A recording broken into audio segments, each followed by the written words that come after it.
Hey guys, welcome to our video. My name is John Watts. I'm a consumer protection lawyer in the state of Alabama. And what we'll cover in this video are the 7 mistakes that we often see people make when they're testifying in a debt collection trial. So let me set the stage for you. You get sued by a debt buyer. Midland Funding, Portfolio Recovery, Unifund, Calvary, whoever it is. They sue you and you answer. That's a great thing. You get a trial date and now you're actually at trial. What can you do, or maybe not do, to increase your chances of success? And I say this not because I've read things and now I'm just sort of regurgitating back what I've read, but this comes from 25 years of doing trial experience, and we're talking about jury trial experience. And then in the last 10 or 12 years, we've had a small part of our practice be helping people who are sued by debt buyers.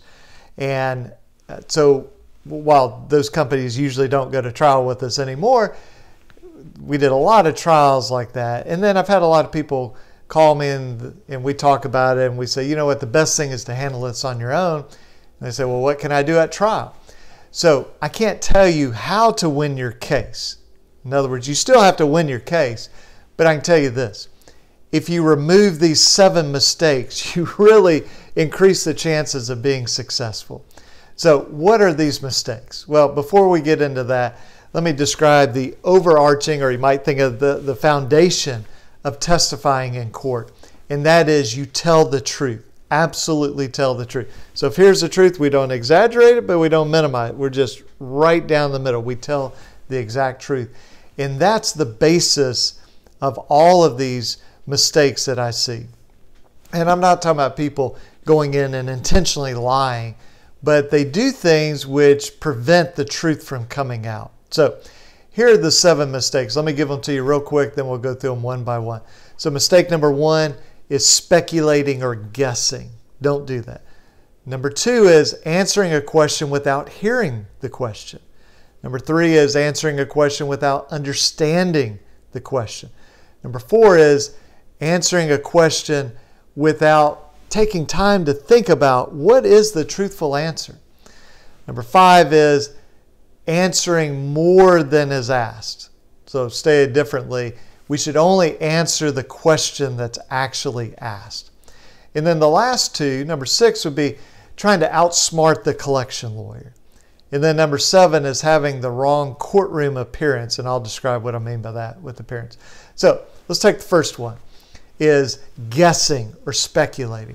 So in Alabama, where I practice, and in the federal courts, we have rules of evidence that talk about you should only testify based upon personal knowledge. And I believe it's that way in every state. And so what does that mean? Well, it means that we can't go testifying about something that we don't know. So if you're asked a question and you have no idea what the answer is and you just say yes, well, you're not testifying from personal knowledge. So let me make this practical in the debt collection context. So a debt collector says, did you have a credit card with Synchrony Bank, Capital One, Chase, whoever it is? We'll just call that the original creditor. Well, if the answer is yes, then you would say yes. Well, did you use that card? Yes. Did you pay it off? No. So you agree that you owe our client, Midland Funding, Portfolio, whoever it is. Well, see, that's a different question, because they're saying that their client, Midland, Portfolio, Unifund, whoever it is, that we somehow owe them. Well, the only way that would be possible is if that debt buyer truly purchased the debt. So did they? Well, do you have personal knowledge about whether they did or did not?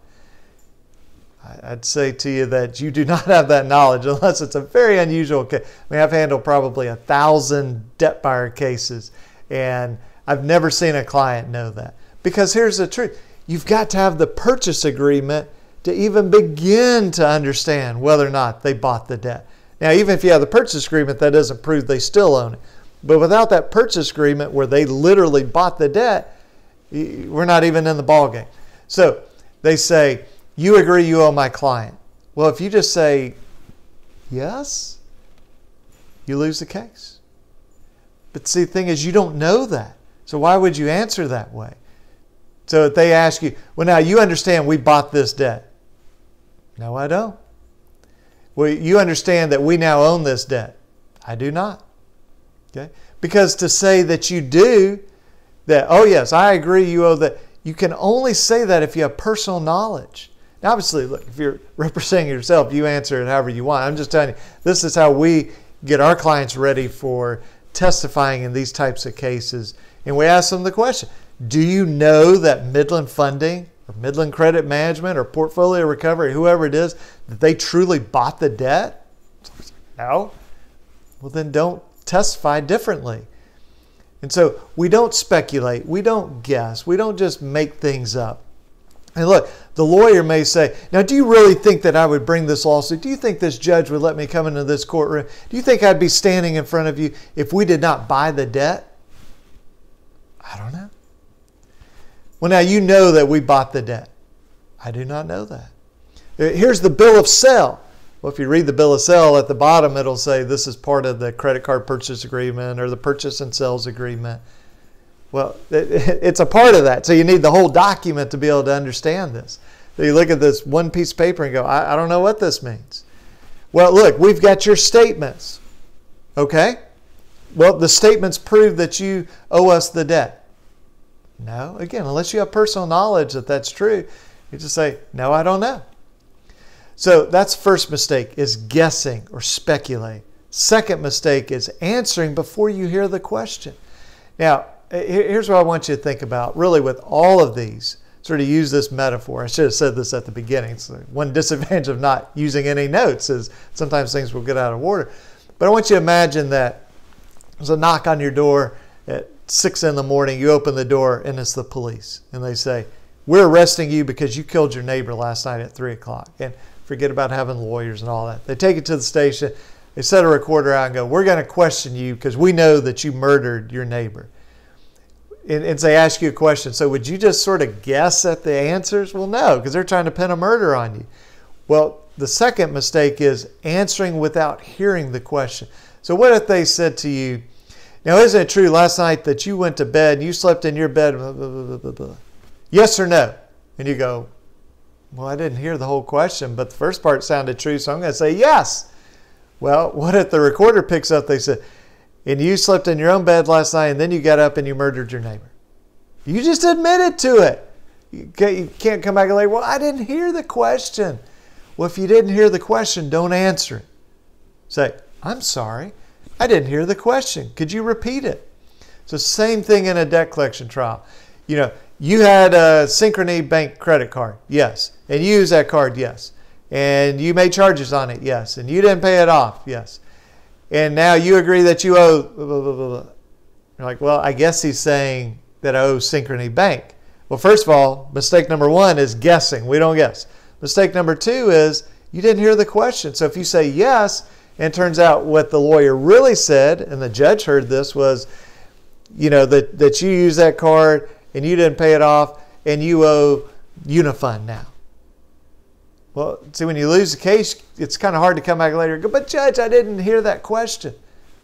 If you don't hear the question, don't answer it. Say, I'm sorry, I didn't catch the full question. Can you repeat that for me? Well, what if the lawyer says no? You have nothing to answer. There's no question on the table that you have heard, then there's nothing for you to answer. So, mistake number one, guessing. Mistake number two, answering a question when you haven't heard the question. Well, number three matches with that or flows from that, which is answering a question without understanding the question. Now, what I mean is the question as a whole, and then each word of the question. So again, let's go back to our silly illustration of you're in the police station, and they speak loud for you. You definitely hear the question, but they ask it to you in Spanish, and you don't know Spanish, or French, and you don't know French. Well, I heard the question. I don't know what he's saying, but you know, he seems really confident, and so I'm going to go yes. No, you may have just admitted to it. Now, obviously that's a silly example, but I'm just illustrating. Even if you hear the question, if you don't understand it, do not answer the question unless you understand it. So how might the question as a whole be confusing? Well, maybe they say, now, isn't it true that you spoke with Bob at Synchrony Bank, and then you spoke with Jack at Midland Funding, and then you spoke with Harry at Portfolio Recovery, and you told him that you owed the debt. Well, told which him? The first guy, the second guy, the third guy. Who are you talking about here? Okay. So you'd say, I'm sorry, I don't understand that question. Can you rephrase that? I'm not sure who you're asking me about. Okay. Now, you might just not understand the question at all. Say, look, I'm completely lost on that question. Can you rephrase that, or can you break it down for me? And if the lawyer says no, well, then I have no answer because I don't know what you're asking me. See, I raise my hand to swear or affirm, tell the truth. I can't do that if I don't understand the question. Well, what if you understand the question, but there are some legal words in there? So they say to you, now you agree that this was an open account, and then the assignee now has this account, and it is an account stated. What do all those words mean? What does open account mean? What does assignee mean? What does account stated mean? And I can tell you that somewhere between 90 and 99% of lawyers don't know what those mean in a debt collection context. So before you go, well, I think I read on Wikipedia what an open account is, and so probably that, remember rule number 1, don't guess. Okay? So don't guess. Make sure you hear the question. Make sure you understand the question. And you say, I'm sorry, I don't know what you mean by open account. Could you explain that to me? Or I don't know what you mean by assignee, assignor. Again, who can keep all that straight? Lessee, lessor. You want them to explain it to you. Okay? What does account stated mean? Because all these words can mean different things in different contexts. And if you just assume, rule number 1, you guess, then that's going to be a problem. So again, just ask that they rephrase it or explain what they mean. So don't guess, don't answer if you don't hear, don't answer if you don't understand. Fourth mistake is answering a question before you think about what the truthful response is. So here's what happens sometimes. Let's go back to our illustration of the murder. And they say, isn't it true that you got up at 2 o'clock this morning and you know that that's true? And you go, yes! And then they finish the rest of the sentence, and then you went over and killed your neighbor. Well, maybe it's not clear the order of that. Maybe, somebody transcribes that or somebody listens to it, it sounds like you answered yes at the end of the question. So in deposition, we'd see this all the time. And sometimes I'll be kind of, just kidding around with the person I'm deposing if they're a decent person. And I'll ask a question and they'll jump in and say yes. And then the rest of the question, I'll say, and you agree you were the second gunman and you killed JFK. And they go, oh, okay, I see what you're saying. I'll let you finish your question and then I'll answer. And I'll let them finish their answer. So same thing here. You don't want the lawyer to ask you a question about, well, you owed Synchrony Bank, you owed this company, blah, blah, blah, blah, blah. And you jump right in, and then at the end they go, and then we bought the debt and we now own it. Because what the judge may hear is that full question, then you answered yes. So let the lawyer ask the question. This is not Jeopardy where you got to buzz in and you're on a timer here. Let the lawyer ask the question. Think about it for a moment. What's a truthful answer? And then answer it truthfully. And let me tell you this. You can answer a question, and then 5 minutes goes by, and then you go, wait a minute, I need to go back and change my answer. You can do that. But it's not the best thing. It's better than leaving a wrong answer, but far better to take the question, think about it for a moment, and then answer truthfully. So don't guess. Don't answer if you didn't hear. Don't answer if you don't understand. Don't answer without taking time to think about it.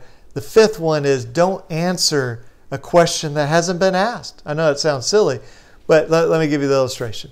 And I'll change it from the murder thing here, something probably all of us have experienced in one form or another.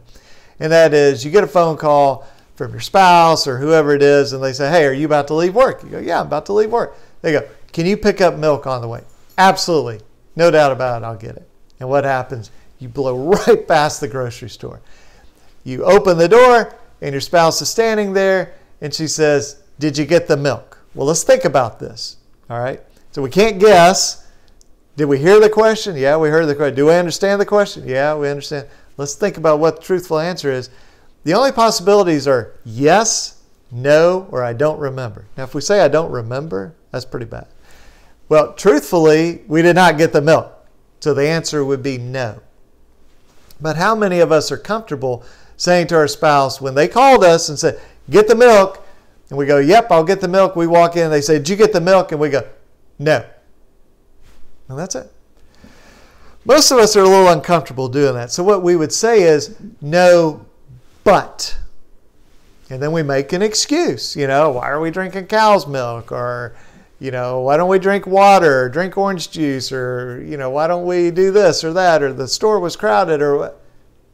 That's all to justify. So the answer is no, but is to make me look better. Well, I won't tell you how to live your life with your spouse or whoever you live with, but I will tell you this, in court, that's a dangerous thing to do. And here's where it really comes from, is we start anticipating the question.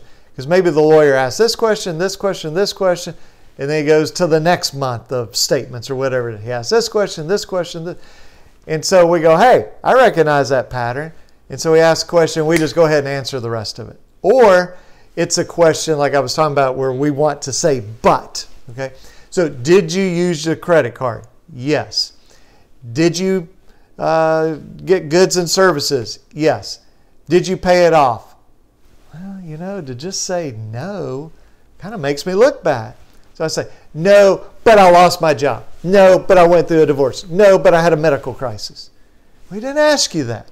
He asked you to pay it off. And the danger is when we start doing this, it's a really bad habit to get into. And we may volunteer information which makes us look bad or opens up a whole new line of inquiry. So I'll give you an example. This is from probably 20 years ago. So I sued a big insurance company and then the local insurance agents because they went to my client, who was an older client, and they said, hey, would you like life insurance? So, yeah. They say, look, make 3 payments of $20,000 each. So 3 yearly payments, 20 grand. And when you do that, you're done. You don't have to pay us anymore. You are insured the rest of your life. And different ways to describe this, vanishing premiums, all this sort of stuff. Not important. So he does that, and then he gets to year 4, and they say, and you got to pay us more money or we're terminating your policy. What? You promised me. So we sue him. Well, no doubt that the local agents told him that. But I'm trying to tie them to this big insurance company. And it wasn't like New York Life, where it's a New York Life agent, New York. This was a smaller agency and, an insurance company. And so I'm trying to tie them together. So I'm asking these series of questions to this executive from the insurance company. You had sales quota? No. Well, if they didn't meet their sales quota, they would get fired. Absolutely not. And I go through all these list of questions. And I'm embarrassed to say it, but honestly, I was done with that line of inquiry. I'm like, I guess I'm just not going to get what I need. I'm going to go on to something else. And I'm just truthfully kind of thinking in my brain, but I'm looking at this person. And she assumed I was going to ask the next question. I should have asked it. Okay, it's my mistake. But she volunteered. She goes, but if they don't meet their quota, they do lose their health insurance with us. Really? And the lawyer is like, who's defending her?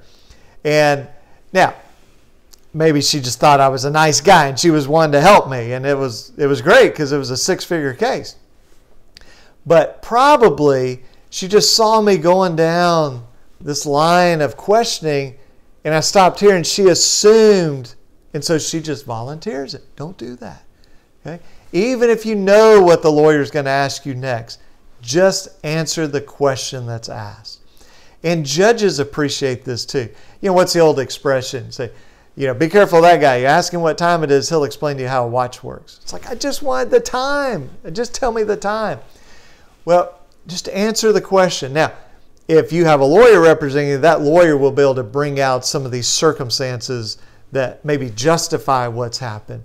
And if you're representing yourself, usually the judge will give you an opportunity to testify, okay, in what we call a narrative fact. In other words, you don't have to ask yourself questions and answer them. You just say, Judge, here's what happened. But when you start arguing with the lawyer or anticipating from the lawyer, usually bad things happen. So don't guess, Don't answer if you didn't hear. Don't answer if you don't understand. Don't answer without thinking about it. Only answer the question that's asked. Well, what are the last two? The sixth one is, and it relates to what we were just talking about, trying to argue with the lawyer, outsmart the lawyer. Now look, this has nothing to do with intelligence. You may be far more intelligent than the lawyer, but it's an unfair battle if you want to think about it that way. You're in the courtroom. That's the lawyer's domain. And the lawyer gets to ask you questions. You don't get to ask the lawyer questions other than, could you repeat that, or can you rephrase that because I don't understand it. Normally in these situations, Midland Funding, Portfolio, Unifund, they're not going to have a witness there. And if they do, you would question the witness, not the lawyer. The lawyer's not under oath. You're under oath. And so don't try to outsmart the lawyer, say, I'm going to say this so it'll trick him over. Don't do that. This may be your first case, your second case. I have people sometimes call me and they go, John, you're giving terrible advice. I've handled 2 of these cases, and so I know what's best here. I'm thinking, I've handled 1,000 of these cases. I can't tell you the number of jury trials I've had. I have a lot of experience in this. And so even if you've handled 1 or 2 of these, that collection lawyer, this is all they do. And they know this, and the judge knows them. And so don't try to get cute. Don't try to outsmart them. Don't try to embarrass the lawyer, make the lawyer look bad. I can tell you this, when I'm in a jury trial, and I know most of these collection cases are not jury trial, but I'm just saying, when I'm in a jury trial and the witness on the other side is being a jerk, is being a smart aleck, is trying to make me look bad, for example, they'll, I ask a question, they go, well, what would you have done? Or they say, why are you representing consumers here? Aren't you embarrassed to be representing consumers? It was just whatever, craziness. And you can see they're like so proud of themselves. What they don't see is I look over at the jury, jaws clenching, or that vein that runs down, because they're frustrated. It's like, why is this person being a jerk? Look, let the other side be a jerk. You don't be a jerk. We're the good guys. Let them be the bad guys. So don't try to embarrass a lawyer, argue with the lawyer, outsmart the lawyer. It's just not going to work, okay? And the final thing is your courtroom appearance. What do I mean by appearance? What I mean is just your demeanor in there, how you look when you show up. So let's break these down. So how do you dress? I used to tell people, go to court like you go to church. It doesn't quite work anymore. There are some people that show up to church in a t-shirt and shorts. And look, how you dress for church is really between you and God. I'm not here to tell you about that. What I am here to tell you is you need to dress in a respectful manner when you're in court. A judge comes out in these black robes. It's not because she's cold and she's like, oh my goodness, it's so cold in here, I got to wear a jacket. No, it's a sign of office. It's a sign of respect. And it just says, hey, look, we're in a very important place here, a very important occasion. And so we need to have some dignity about it. So if you show up with a baseball hat and a t-shirt and shorts, or you just come from the gym, it's just not the right look. Now, I'm not saying you have to wear a tuxedo, you have to wear a 3-piece suit. I'm saying just dress nice. If for you dressing nice is a suit and tie, then wear a suit and tie. If it's wearing khaki pants and a long shirt, then do that. Whatever it is, just dress in a respectful manner. And what's interesting to me is sometimes I tell people this, and they'll say, oh, I think that's ridiculous. I don't ever judge anybody on the way that they're dressed. Really? So, I can come in shorts and a t-shirt and show up at a funeral like that. It doesn't mean anything. Okay. Well, what do you think when you see a person in a 3-piece suit? Oh, that person's just showing off. They're trying to impress me. Well, wait a minute. I thought you didn't draw any conclusions from how people were dressed. Look, we all do. And so you don't want to do something that's distracting. Okay? So if, I practice in Alabama. Don't walk in an Alabama shirt. Well, the judge is an Auburn fan. Yeah, judge is going to put all that aside. But look, here's the conscious level. There's always the unconscious or the subconscious level. So if you show up with some shirt on that has a vulgarity, is that going to impress the judge? Okay. If you show up with a Make America Great Again hat and you're in front of a Democrat, maybe that's not going to be the most impressive thing. You come in with a Bernie Sanders hat and it's a conservative Republican, maybe not the most impressive. So just don't do things that are going to jeopardize. Let me say it this way. Have you ever sold a house before? Well, if you've got a good real estate agent, what they'll tell you is, look, take down things that would be controversial. Because you don't want somebody walking in and seeing something and go, I don't like this place. Okay? And even taking down like pictures of your children, you know, because you don't want the person to feel like, oh, they're invading somebody's space, or they become distracted by, oh, hey, look, we went to Disney World also. You just want them to see the house. Well, in a courtroom, in your trial, you don't want them to look at your clothes and notice anything. They ought to look at you and not think anything about it. Rather than going, well, I wonder why they're wearing that, or I wonder why they're dressed in this manner. Because that may subtly influence a judge against you. There's just no reason to do that. Same thing with being late. First of all, if you're late, you may lose your case. Boom, the case is over. But even if the judge shows you some mercy, do you really want to be starting off the very first time the judge sees you? You're 15 minutes late. You come in a baseball hat, a t-shirt, shorts. You just came from the gym. You're like, Judge, look, I had to do my workout this morning, and I'm on a really tight time frame. So if we could really speed this thing up, well, the judge is going, all the judges I know, they're going to do their best to put that aside. But do you think that has no impact on them? Just think about yourself. Does that impact you if somebody is rude and abrasive and kind of condescending to you? Yeah, most of us it does. So just don't do anything that could cause a judge to have a negative reaction. Be respectful to everybody, to the lawyer, to the judge. You know, I've seen people that they'll call the judge by a first name. Don't do that. I'm calling the judge by a last name. You know, at a minimum, say, yes, sir, yes, ma'am, but preferably say, Your Honor. Okay? Even if you don't particularly like the person in those black robes, respect the office. Look, I've been in front of judges all over the state, and I've been in other states too, but all over the state of Alabama. And I've had judges that were very dignified, and I've had judges that, in these types of cases, they are so mad that I'm there defending my client, and they are just being really abrasive towards me. And I had one that we won the case, and the judge is saying to the lawyer, I hate having to rule in his favor, pointing at me. This just bothers me so much, but he's right, and I have to rule in his favor. Please, I'm begging you, appeal this case. Beat him. You need to beat him. Okay, that's not really appropriate, but you know what? I didn't start insulting the judge. I'm like, thank you, Your Honor. You know, may we be excused. I'm very respectful because I'm respecting the office, even if the person in the office doesn't deserve that respect, or maybe they're just having a bad day. Who knows what happened in their life? Be respectful. Okay? Don't be a jerk to the lawyer. Don't be a jerk to court personnel. Don't, have your cell phone in there ringing. Don't be sloppy. And look, if you're bringing papers you want the judge to look at, don't bring a shoebox full of papers. Say, Judge, there it is. You can look through it. You're not going to do that. Have whatever you need. Have it organized. Have a copy for the other lawyer. Have a bunch of manila folders to say, Judge, here's what I'd like you to look at. You give a copy to the lawyer, give a copy to the judge. That's going to be impressive. That doesn't change substantively whether you win or lose, but here's what it does. Remember I said at that unconscious level? It creates more credibility for you. So if you're not arguing with the lawyer, if you're not trying to outsmart the lawyer, and you are being respectful, you're only answering the question that's asked, you show up on time, you look decent, it just creates the impression that you're a credible person, which is what you want from the judge. So I hope that this is helpful to you.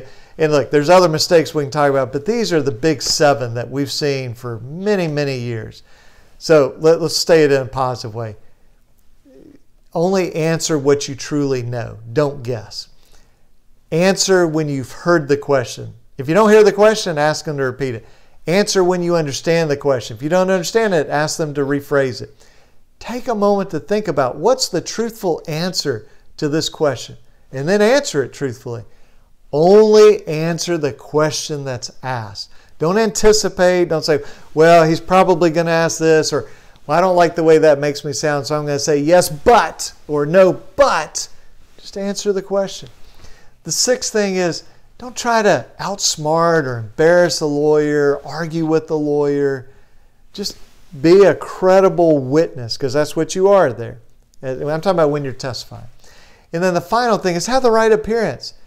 Dress respectfully, be respectful to the court, be respectful to the other lawyer, show up on time, be organized, and just make this as easy as possible for the judge so that there's no difficulty with the judge in looking at you and looking at your evidence that you're presenting. So there should be a link below in the description that'll take you to a page where a lot of this is typed out. And if you have questions and you live in Alabama, best way is just give us a call, 205-879-2447, or you can go to alabamaconsumer.com and fill out a contact form there. If you're in another state, I always recommend get with a lawyer in your state. Now, if you have sort of a general question, you want to put that in the comments below. I'll do my best to answer those. But again, the way things are done in Alabama may be different than Georgia, Mississippi, or Nevada, or California, or Texas. So you really need a lawyer in your state. But maybe this gives you some ideas of kind of a starting point. So thanks for watching this video, and I'll catch you guys later. Bye-bye.